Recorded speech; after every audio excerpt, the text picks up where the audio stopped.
नमस्कार दोस्तों, हम फिर से हाजिर हैं एक नई सच्ची घटना के साथ। तो आइए सुनते हैं। मेरा नाम भावेश है। करीब 6 महीने पहले की बात है।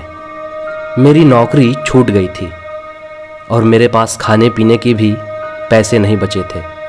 हालात इतनी बुरी हो गई थी कि कई जगह से उधार लेकर खाने पीने का खर्च चलाना पड़ रहा था। उन दिनों कुछ भी करके मैं पैसे कमाने के लिए तैयार था। पैसों की कमी की वजह से मैं इतना डिप्रेस था कि सही गलत का फर्क भी मिट चुका था। अपनी उस कंगाली के दौर में एक बार मौत के मुंह में भी मैं जा चुका था। दोस्तों, करीब 6 महीने पहले की बात है। मेरा पड़ोसी मनसुख मेरे घर आया। उसने मुझसे कहा कि यार, पैसे कमाने का एक आइडिया है। मैंने कुछ भी पूछे बिना मनसुख को हाँ बोल दिया। मैंने उससे कहा कि काम कुछ भी हो, पैसे मिलने चाहिए। अच्छाई बुराई भाड़ में जाए। पेट में आग लगी है तो रोटी से ही आग बुझती है, आदर्शों से नहीं। उस समय शायद मेरा दिमाग खराब हो गया था। मनसुख ने कहा कि आज रात 12 बजे तैयार रहना। 3 घंटे का काम है और 4000 रुपये मिलेंगे, आधे तेरे और आधे मेरे। मैंने हामी भर दी। उस रात मनसुख रिक्शा लेकर ठीक 11:30 बजे मेरे घर पर पहुंच गया। मैं भी कुछ भी सोचे बिना उसकी रिक्शा में सवार हो गया। मैंने देखा कि रिक्शा में फावड़ा, कुल्हाड़ी और अन्य खुदाई के औजार थे। मैंने हंसते हुए मनसुख को पूछा, अरे भाई, किसी का खून तो नहीं करने जाना है ना? उस पर मनसुख ने जवाब दिया, अरे नहीं रे, चिंता मत कर, मैं हूं ना, कोई लफड़ा नहीं होने वाला है। अपने को तो केवल पैसे से मतलब है। मैंने भी सोचा कि काम कुछ भी हो, मुझे तो पैसे की बहुत ज्यादा जरूरत है, इसलिए मुझे पैसों के लिए कुछ भी करना पड़े तो मैं करने के लिए तैयार हूं।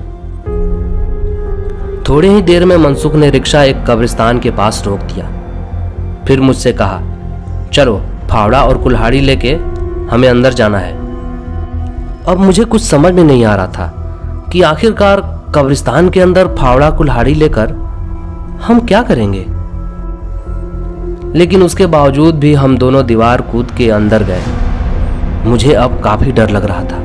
मनसुख एक ताजी दफन की हुई कब्र पर पहुंच जाता है और वहां जाकर रुक जाता है। रुकने के बाद वो मुझे ऐसी नजरों से देखता है कि जैसे मैंने कोई अपराध ही कर दिया हो। मैंने बोला, भाई, मुझे ऐसे क्यों देख रहे हो? तो उसने कहा कि इसे खोदना है। उसकी बात सुनकर मेरे तो होश ही उड़ गए।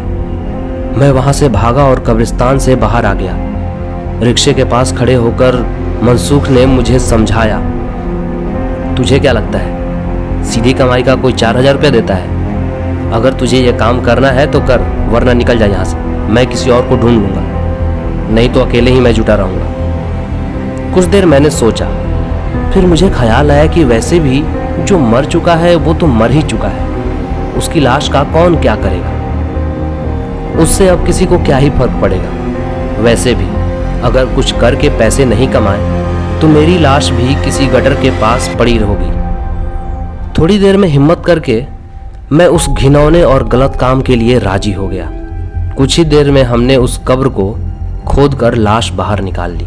वो एक अधेड़ उम्र की औरत की ताजी लाश थी, जिसे शायद 2 या 3 दिन पहले दफनाया गया होगा। उस लाश की बदबू सिर फाड़ देने वाली थी। हमने जैसे तैसे करके उस लाश को रिक्शे में डाल दिया और खाली कब्र को मिट्टी से ढक दिया। और उसके बाद जल्दी से हम दोनों भागकर रिक्शे के पास आ गए। रिक्शे के पास जाने के बाद हमारी तो जान ही निकल गई। वहां रिक्शे से लाश गायब थी। यह अजीब घटना देखकर मेरे तो रोंगटे खड़े हो गए। मैंने मनसुख को बोला, यार, यहां से चलते हैं। मनसुख भी बोला, हाँ यार, ये तो भूत प्रेत का मामला लगता है।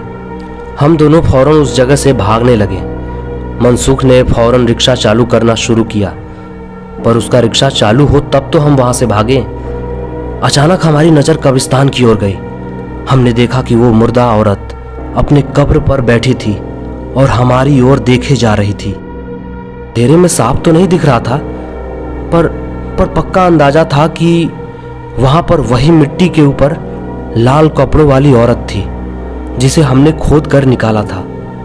एक लाश को इस तरह अपनी कब्र पर बैठा देख हमारी तो हालत खराब हो गई थी। हम दोनों ने रिक्शा छोड़ा और वहां से भाग निकले।